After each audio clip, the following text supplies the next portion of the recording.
Okay. I know that tonight's talk is about going to kiln sites and such, but mainly my trip there was to go visit with Biennale that's going on. And this is the 7th Biennale they're having there.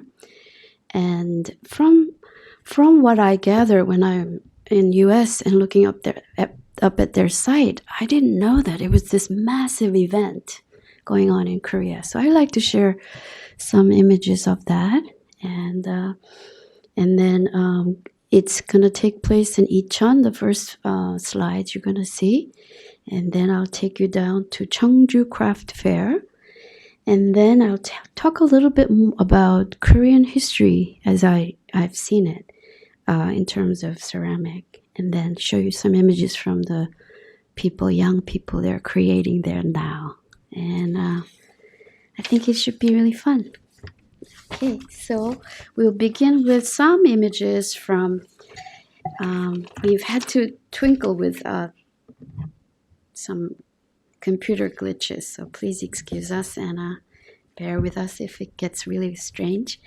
But this will be images from Icheon. And so Icheon is basically created like a theme park, because they really wanted to integrate ceramic into people's lives. And so they hired this wonderful man who made Nami Island into a theme park. It's just going to run, so please excuse me, because it's on a slide. And he created it into theme park, and this event, Gyeonggi Biennale, tries to involve everybody in Korea to come and participate. So there are like traditional kiln firings going on, and there's raku firing, and the kids are making things, and the demonstrations were going on, and showing how to prepare clay. I mean, this is to all local, normal, like regular people who would come and experience this. And I thought it was very fascinating. And this particular event, the 7th Biennale, was focusing on the more, there were lectures from people from all over the world, including Magdalene Odondo, John Gill from Alfred University, just to name a few. If you're familiar with ceramic world in US, you will know their name, like Richard Shaw, one of the top museum in Japan, the curator from there. I mean, it was just a massive amount of information, and it was shared. And then for the first time this year, they did a residency, which was inviting about 24 people, artists, to come and work there. And this is one of the Korean ceramists, and that's me over there. And this is the space that we worked in. It was beautifully done. And so that's basically where we were. And I'll try to explain a little bit about the work you've been seeing, actually. So this is going to loop around. This is actually a kiln. Can you believe it? And I mean, it was incredible, even though it was theme oriented. And this is something that people were firing for this event. And this is the woman her name is Kukuli Verdard. She is from Peru. And, it's going too fast. She won the first prize. And her work was called Patron Santiago.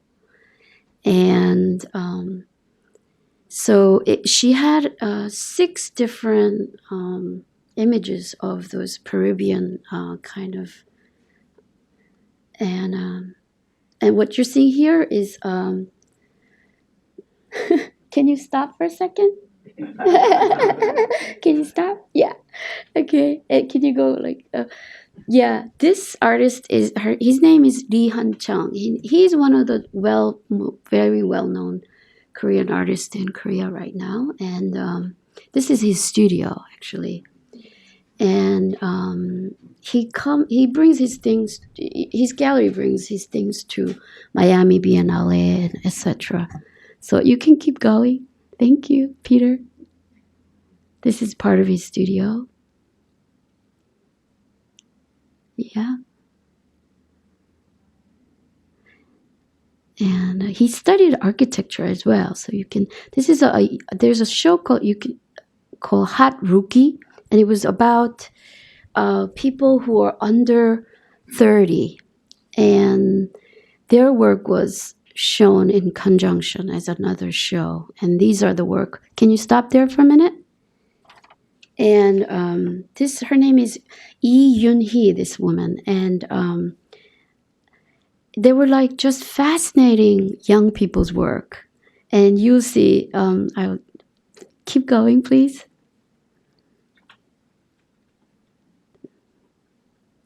Yeah. So there are people from all over. This is a Chinese artist named Woody.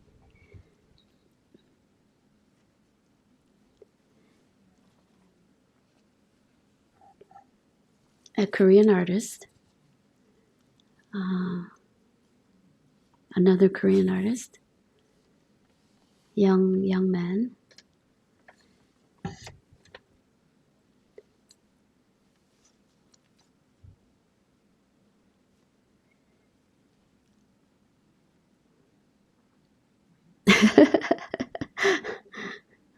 Okay, so then in Gwangju, what happens? Okay, can you stop there for a second? So this Biennale was in conjunction with Gwangju and Yeoju, which is very close by. It's about 30-minute drive from each location. And that's where the king's kiln for king palace was there, located there, that location. So they were trying to revive that area. And Gwangju had a show, and their show was about Korea-China ceramic exchange. And this one was in Yeoju, which is about another 30 minutes south and west. And they had 7 different rooms where they invited 7 artists to make a room that is living wear exhibition. So you can keep going.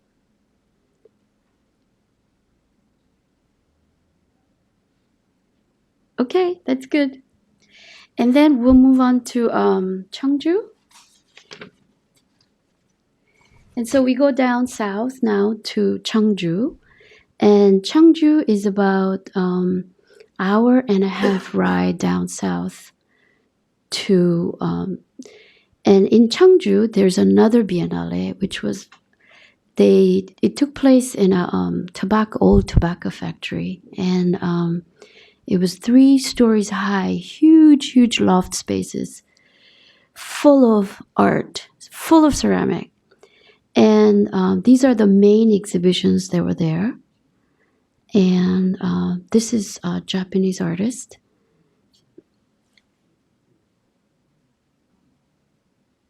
I'm just going to run the images for you because it's too hard to. And they also had paperwork, craft, wool craft, all different.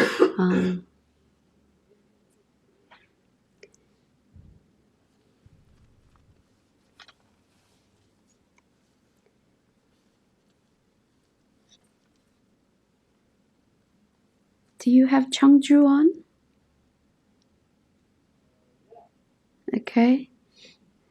Okay, and let's do the slide, the other one, the images. So I can click. So this is a work by an artist name.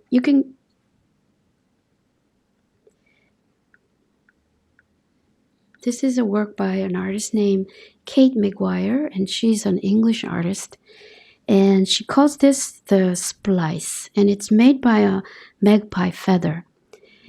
And she just created this amazing wall pieces out of feathers, and we will probably come to more of that in a little bit.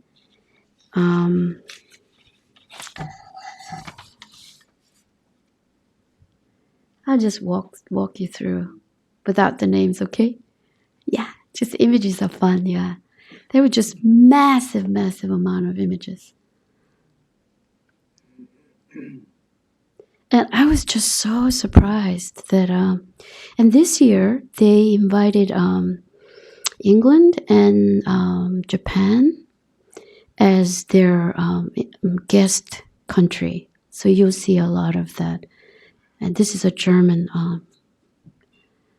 a hat by, and German, actually, German, country German. So these are hats made by a German woman. And they're gorgeous. Yeah, Christy. Yeah. Christiane.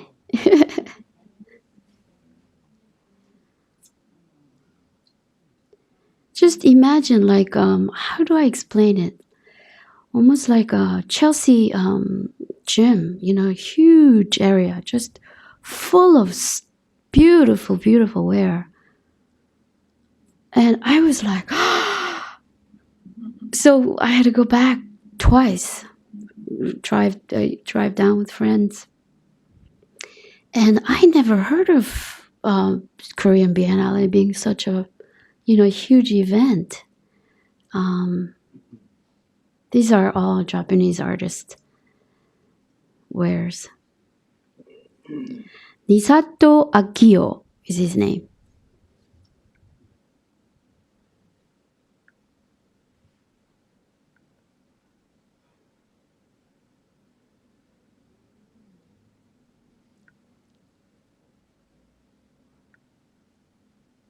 Should I go slower? Yeah? Okay. Okay. Her name is Kati Tominen Nitra.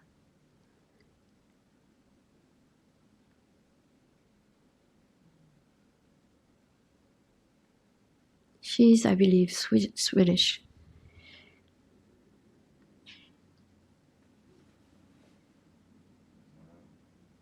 Beautiful, isn't it? And it's like a matte surface that is just magnificent. And this is a metal work.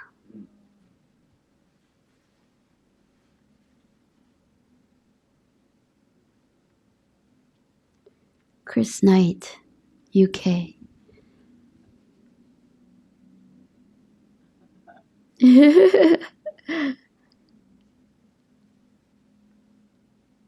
Oop.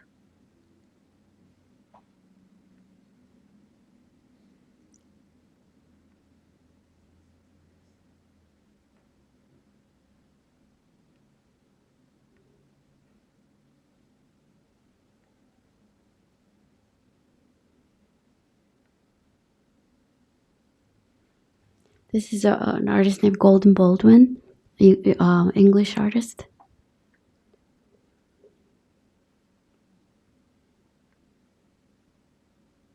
You see how it's just, we walked around like dazed.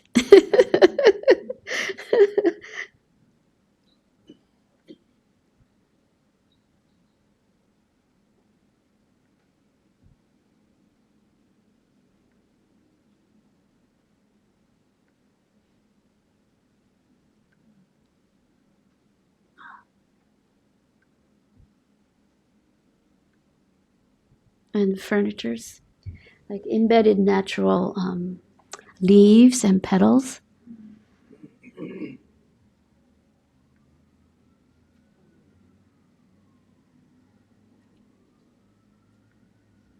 Chair.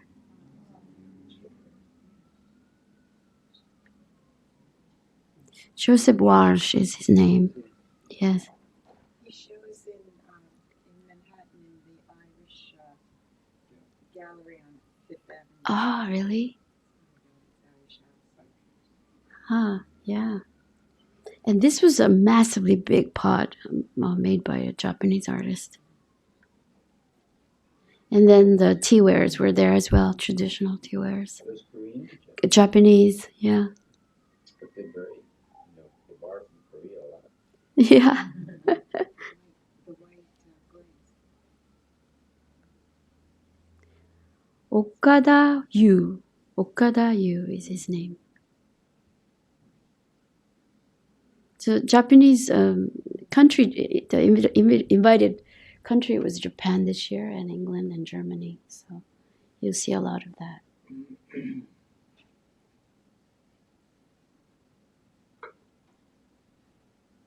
So these are more functional wares now.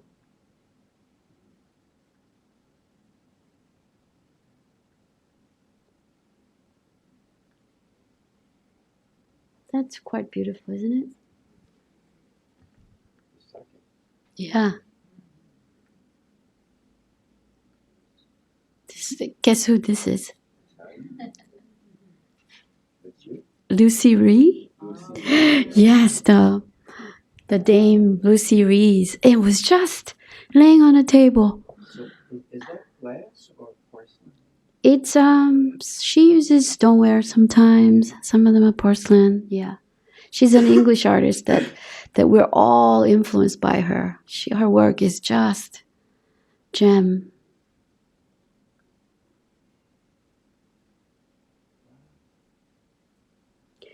I think price tag will be in order, right?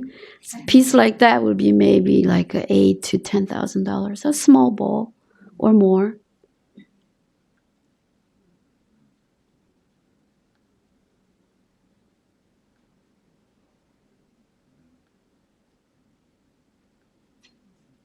This is not her, is it someone else? This is hers too, yeah.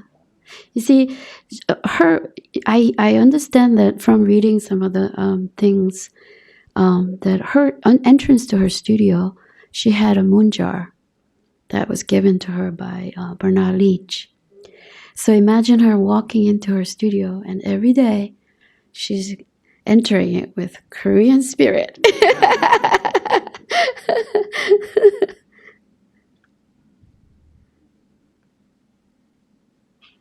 And these are all English artists. Ken Eastman's piece were the ones you saw. They were vessels, these.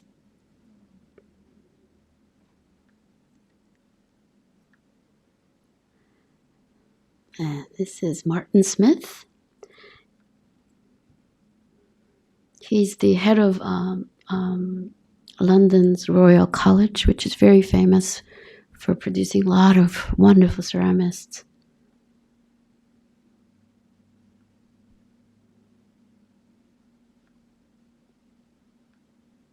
This is Alison Britton, another. They did a great job, didn't they? Organizing this together. Those Koreans.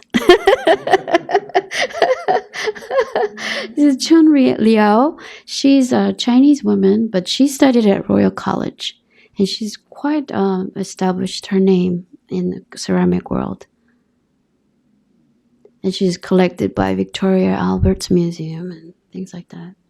Young woman, actually.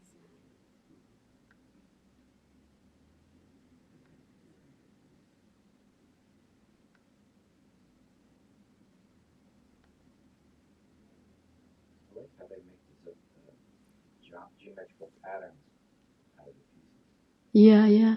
The way they displayed it, yeah.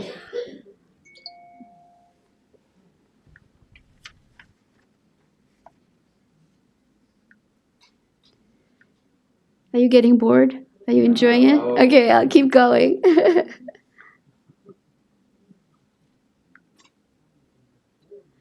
This is a Korean artist, actually.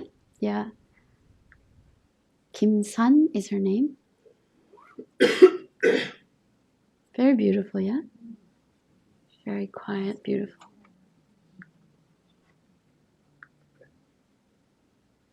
Chris Keenan.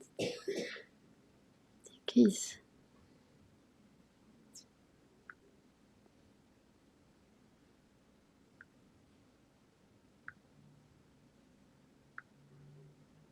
Julian Stair. So you're seeing a lot of English artists. And of course, a fabric done by a Japanese artist. Fukimoto Shihoko. Look at that. Oh, it's so beautiful. If it's artist, it's great. Was yours? Some of these are mine actually, but I lost 4,000 because I lost my computer. Yuck. And this is a wall piece hanging on the wall. Very similar to almost like using a slab work.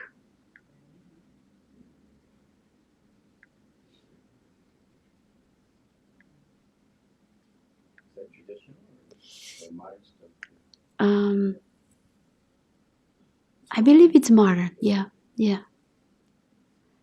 And there were some looms, people showing, demonstrating. This is traditional hemp fabric being woven and done it in the way that they used to do it. And there was a person showing how it's done, demonstrating.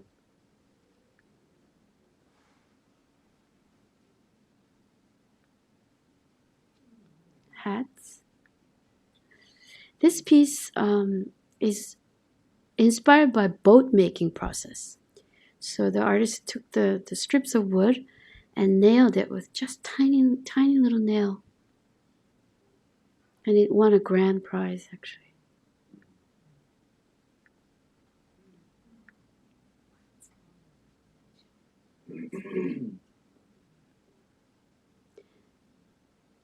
And these were little clips made into image. Isn't that cool? Yeah. Very cool.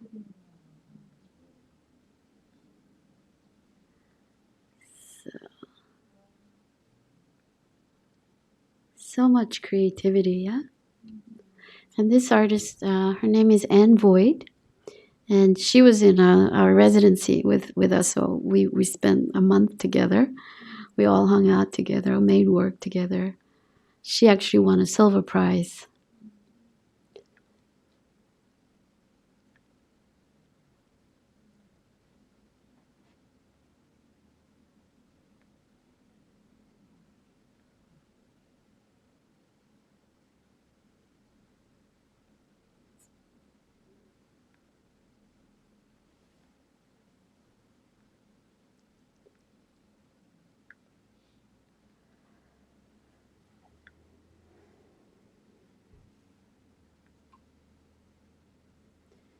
It says there in Korean, it says 마음을 담는 그릇, a bowl that you can place your mind or heart. It won a special prize. Oh, bowl, it's the heart, yeah. Oop. Robert, you put all these in? I guess I'm gonna stop there. Okay, and then in that whole Cheongju Biennale, there also was a commercial section where the people who were producing work as commercial wares were all exhibiting. So this is a gallery that only shows few of the very young people who are up and coming. Korean young artists, actually. And these are moving on to the jewelry. Is that it? Did we? Robert downloaded it for me, so I don't know. Wrong year.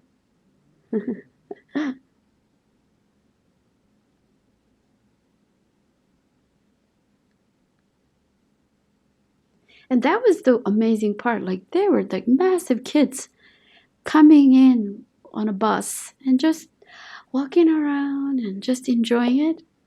And I thought that was really wonderful that they're able to see all these imageries every other year. Like What is that piece made of? Is that piece in the back is done by that woman who works with feather. Yeah, Kate. And it's made by a pigeon feather. And she called it discharge. Oh, it was massively beautiful. Coming out of the wall, just feather, yeah. And this is Korean artist. His name is Lee Kang-ho. I think he's quite famous here as well, right? And so he had this huge room, and he installed all his moon jars and wall pieces, and yeah.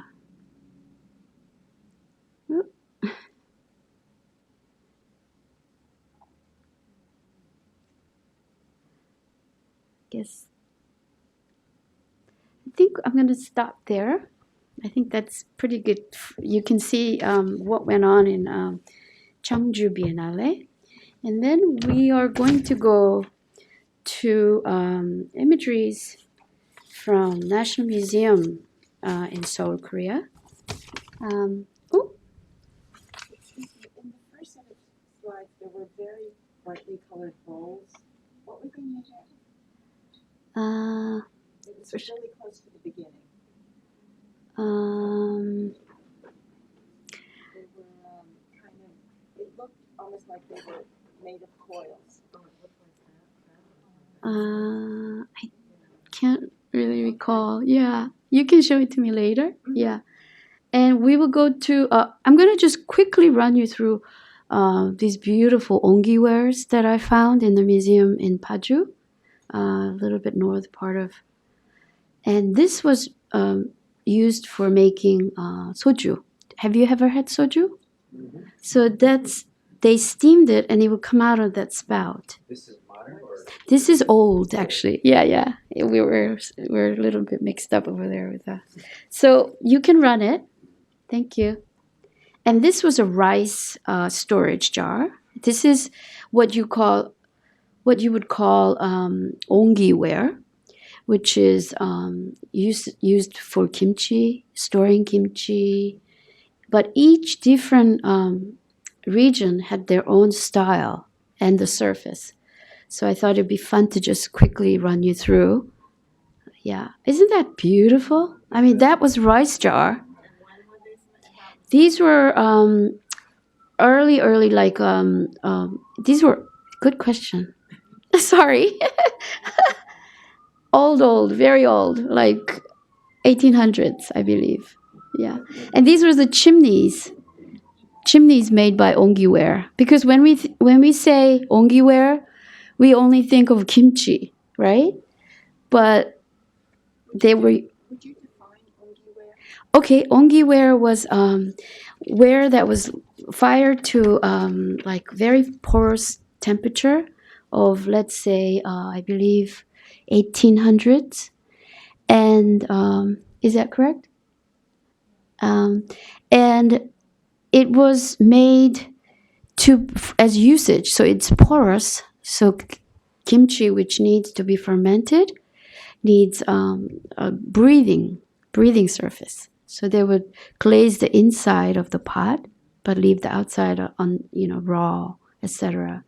So they were mainly used for usage in the kitchen, either to store rice, make sake, grind your beans, etc. So you can keep going. So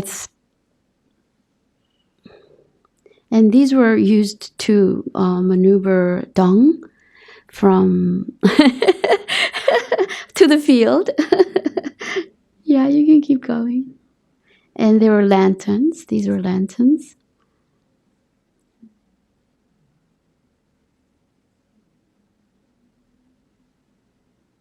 Yep. Okay. That's good. And then we'll go to Korean ceramic section. These things were in a museum or So- National Gallery? So these were in everybody's kitchen. You can stop for a second. It was, people were using it. Even when my parents were living there, they had many. So until 1974, the people in the countryside were just, think of it as nothing, and it was just give it away. But Western people or Japanese folks would come and say, "Oh, this is gorgeous," and they would collect it, And but now somebody, a beautiful woman, made a museum in Paju, collecting these ongiwares from different regions of the country. and you can see the different regions made, different kinds of surfaces, or there are patterns that are repeated a certain way. So there are really wares that people used. Yeah, farmers used, local peasants used. Yeah. Paju is where in relation to Seoul, for example? Paju is about an hour and a half north of Seoul. Yeah, closer to parallel line. Yeah. Yeah. Okay, so now I'm going to take you on a journey to a museum in Seoul, Seoul National Museum. And it's just going to run. So this entrance is from subway station. So when you walk out of subway station, you see these beautiful, and then you go outside and you walk into the museum.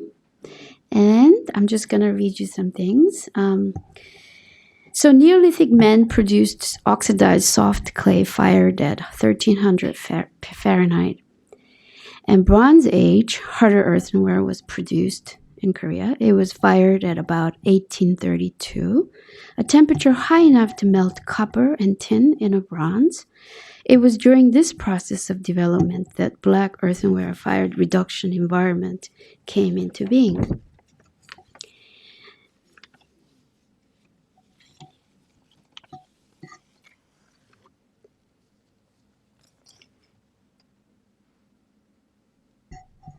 And this was bone jar, funeral urn.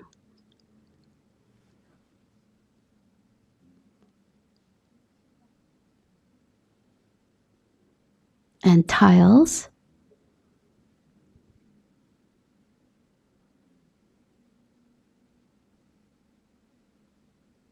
And you can see the shape in Celadon that they were made after these. So they produced green Celadon we love in the same shape that they used. Yeah. So this green Celadon ware actually divides into three different ones.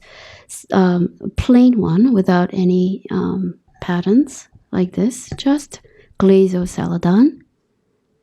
And then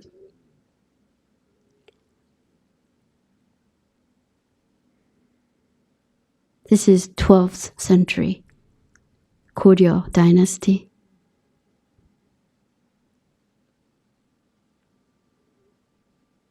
Most of them are used for facial creams, etc.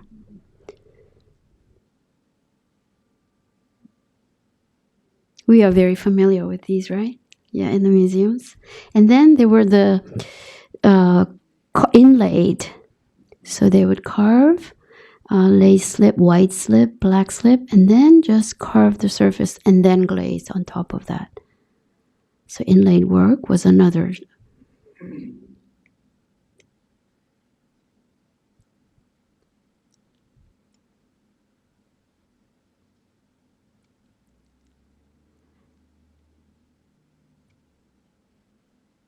And then what I found it really surprising was when I was there 20 years ago, just to go back, these were painted ware. So they actually would use iron oxide and paint, or white slip and paint. So there were three different ways that they were working: painting, inlaying, and just plain. So when I was there in Korea 20 years ago, I have not seen this many pots there. And now we're moving on to bunchang ware, which is bunchang ware and white porcelain represent the two main types of ceramics of Joseon period. Although based on Goryeo Celadon tradition, it had distinct style, more lively and dynamic than refined Celadon, completely unique to Korea, enormously popular from late 14th century at the end of Goryeo dynasty to mid 16th century, early Joseon dynasty. Bunchang, bun means white slip, and chang means Celadon. So bunchang ware meant white slip applied to Celadon. And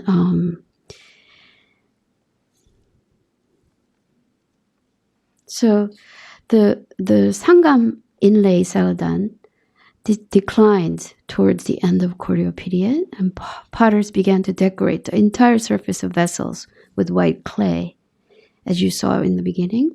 Potters who had been working at government-run Gangjin, Jeollanam-do province, later scattered throughout the Korea peninsula to escape the frequent raid by Japanese marauders and political disorders. So began this kind of working way of making buncheong. And these are the shards that are found in different kilns. And so these potters built their own kilns and began producing low-quality celadon, which eventually led to creation of buncheong. So after the government decided to build a royal kiln at some point, and once they did that, the buncheongware began to pitter away.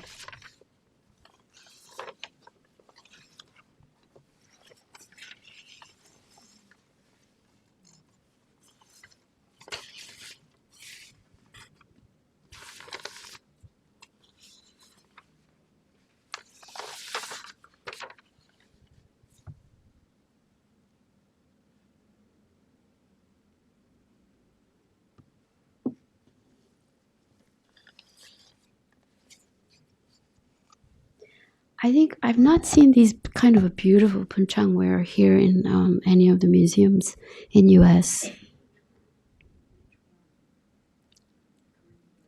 Go to the Korean gallery in the Metropolitan. Oh, really? Yeah. So these are, as towards the end, they were doing these very intricate layers, patterns.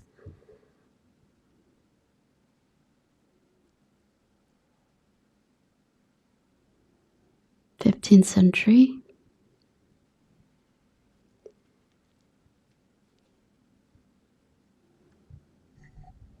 And I thought it was fun to see the back of the pots as well. Isn't that gorgeous? Just yeah, iron brown, just drawn.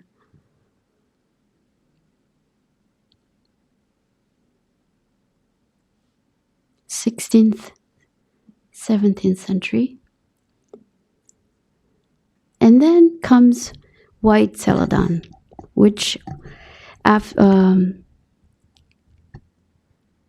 to draw with those cobalt blue, it was only done in royal kiln because cobalt was very, very expensive at the time.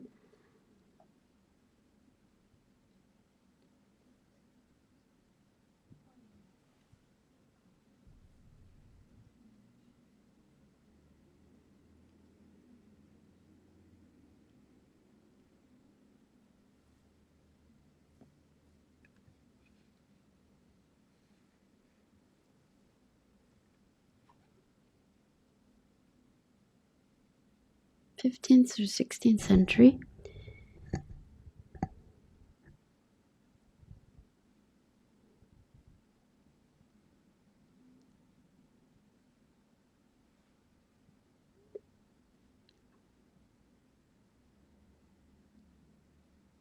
And these shaped teapots. Have you seen these shapes before?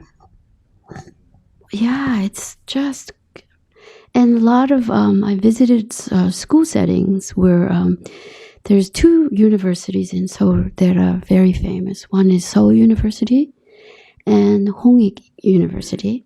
And Seoul University students are basically focusing on white celadon. 4 years that they're there, they're working with white celadon.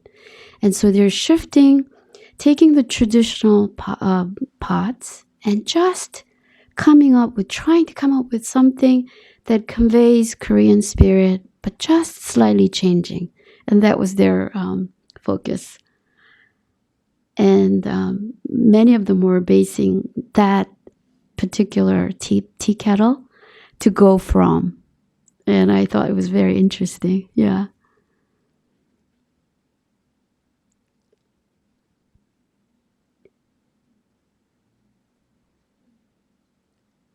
And Hongik University, people were doing much more sculptural and,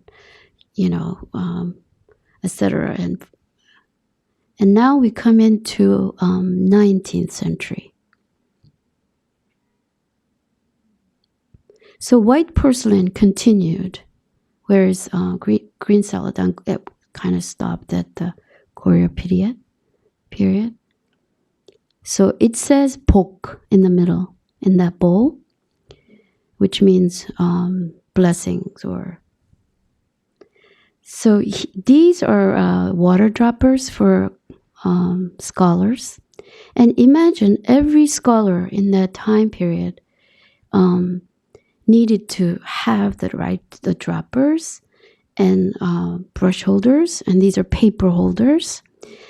And that would be what their table would look like, and maybe a little vessel for flour. And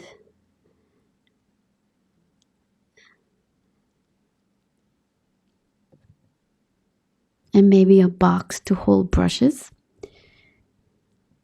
And this is a replica of what that room might have looked like. The scholar's room.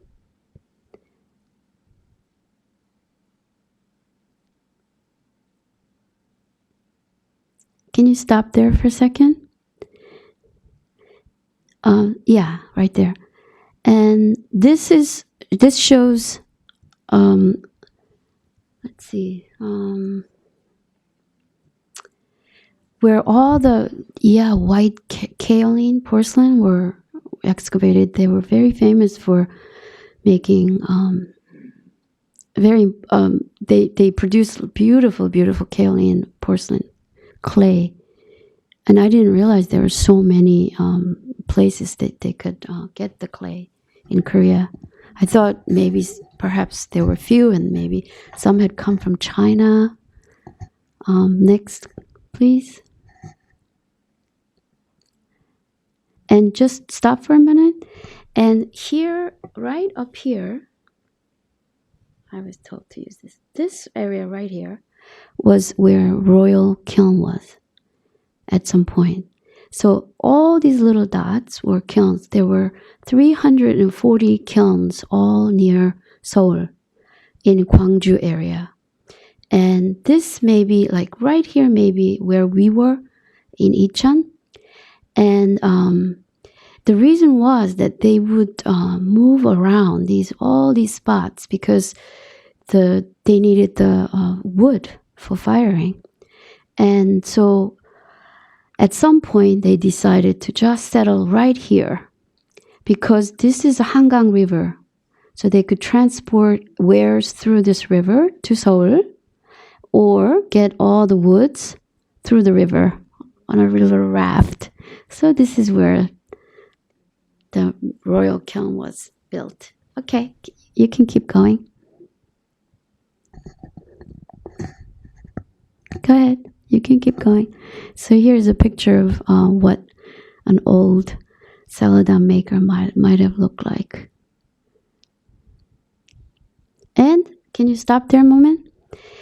So even now, they're discovering all these boats that are sunken and discovering pots. Yeah, excavating pots from the water. Okay, go ahead. And the map before that showed all the ways that water was used to. Boats like these were carrying all these wares, exporting or bringing it to different places. They were exporting to Japan, China sometimes. Yeah. Because they loved Korean celadon. Yeah. And these were the markers used. So each markers, can you go back? Oh, you can't go back. Okay. These were marked. Like they found lots of these in the boat, sunken boats, and they were marked, where is it going? To China, to Japan, So they were able to identify the years and etc. And you can keep going. Go ahead. And this pagoda, can you stop for a second? It was, it's 10-story high, and it was taken to Japan while they were occupying our country, Korea. And they just rescued it in the 1970s. And it took them 20 years to restore it. And now, finally, 2002, they finally completed the restoration and put it back into a museum. So the country's still recovering things they've lost. Because we were invaded, I heard, 99 times, but we never attacked anyone. Okay, you can keep going. Depends how far back you go. It's true. That's true. Okay, keep going. Yeah, keep going. Okay, you can stop. And then let's move on to the next one. This is called, you can stop for a second. This is called Gimhae Art Museum. And this place is very in the southern part of Korea. And it is one of the top residency programs in Korea I've seen for ceramics. And if you're under 40, you can keep going. If you're under 40, you can stay in that residency for almost a year. If you're over 40, you're done. So this is young art. So they were having a show by young artists, and I just want you to see it first. So this is what's being produced now by young artists, like under 30. Isn't it beautiful? These are slipwares just casted, and this was in a box with mirrors reflecting the.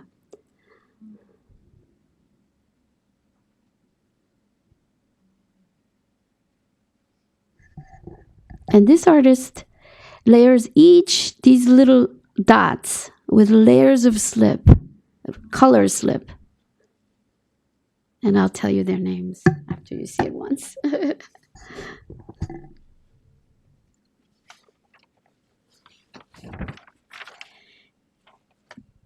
And can you stop there for a second?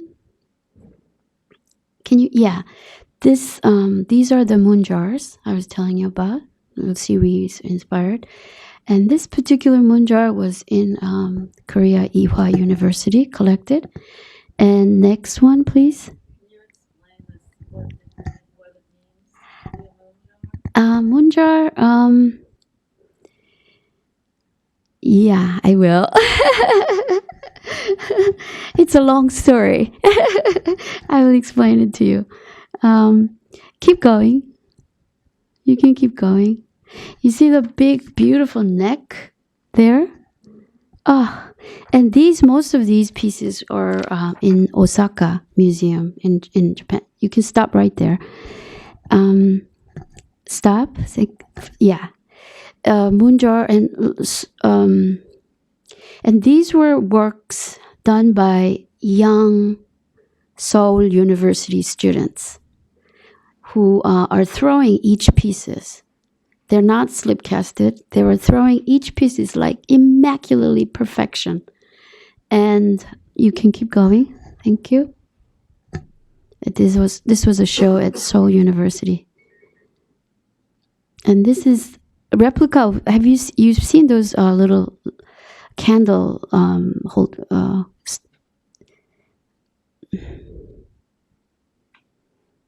beautiful work by young people, yeah?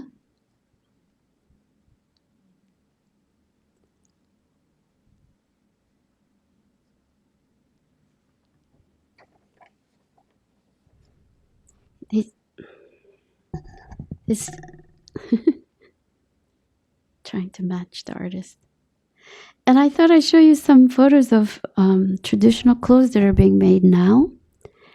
And you can see the shapes of celadon that were inspired by these beautiful wares. And this is, yeah, you can stop for a second. Yeah. So, do you want me to tell you the names of these young artists, or shall I? Is that okay? to let it go? Okay. So to explain to you, let me just wrap it up and then I'll explain to you about the munjar, okay? Okay. So this is some of the imageries I decided to share with you today, and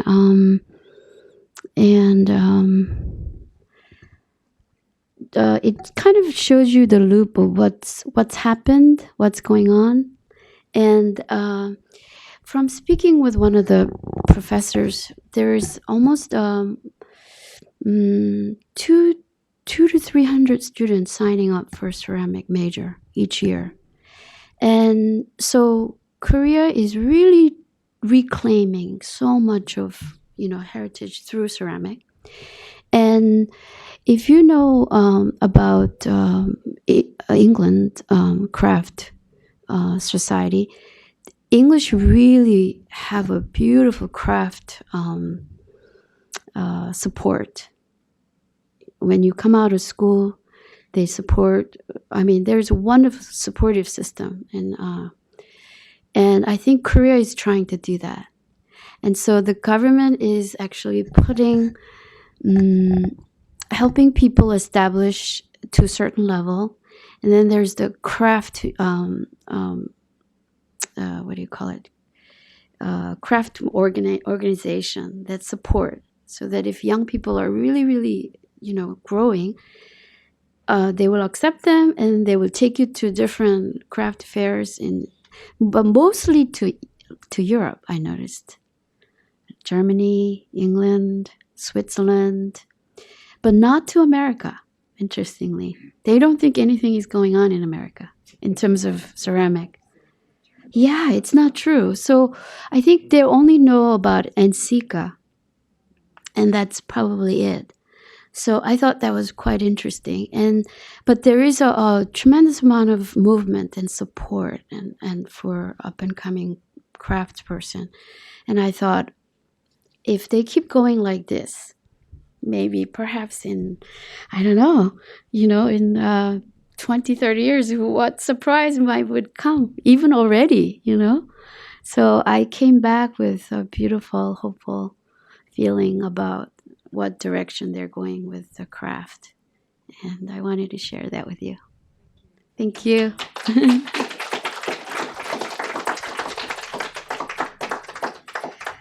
So if there's any question, I will answer you first.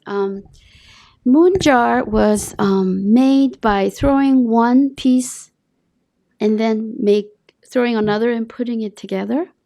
And I believe the story is that it was made by a peasant. And it is sort of shaped like a moon.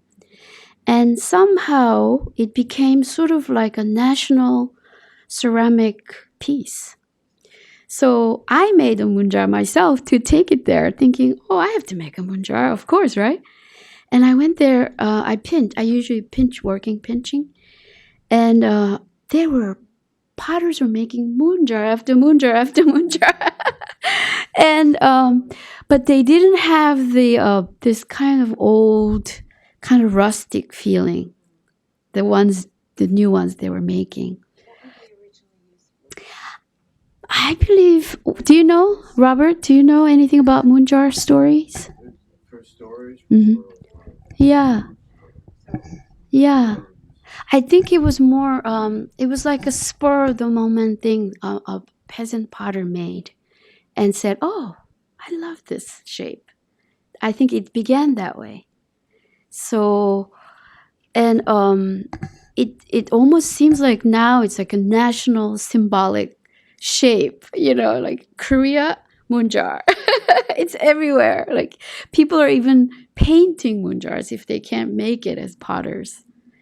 And I thought that is sort of Korean people's way of saying, okay, we want to preserve that kind of quiet, gentle, Confucius spirit, that we want to I don't think so. Yeah. So that's my answer to you. Yeah. Do you have any other questions? Oh, could you tell us a little more?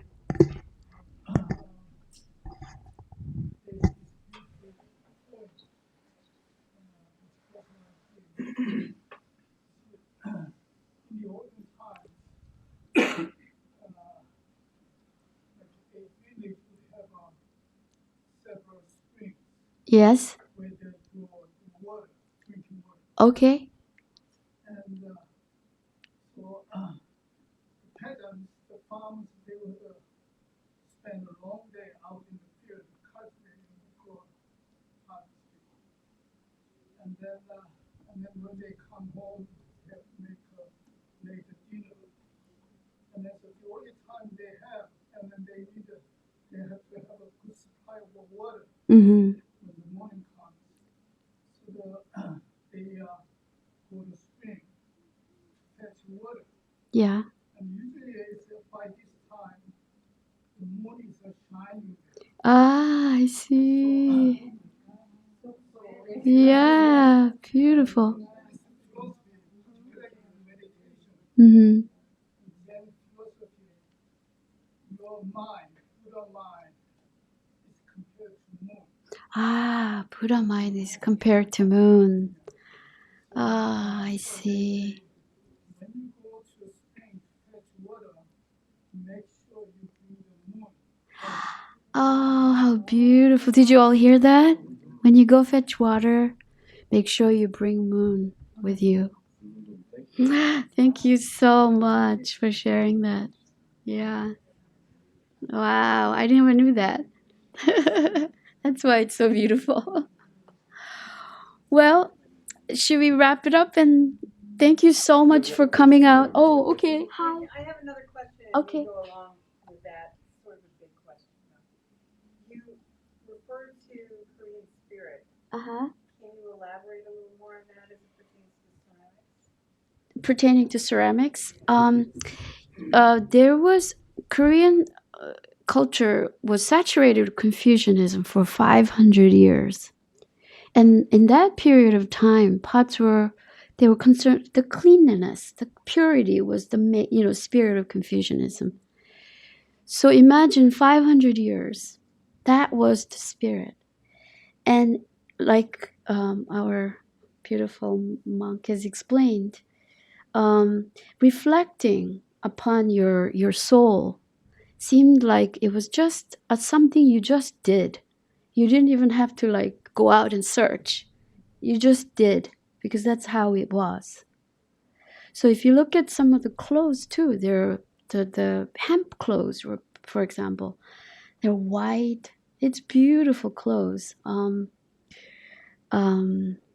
So in that way, I'm thinking that that's equivalent to Korean spirit that I like to say. Yeah. Thank you. So thank you so much for coming. And please enjoy. Thank you. Please go take a look at the show.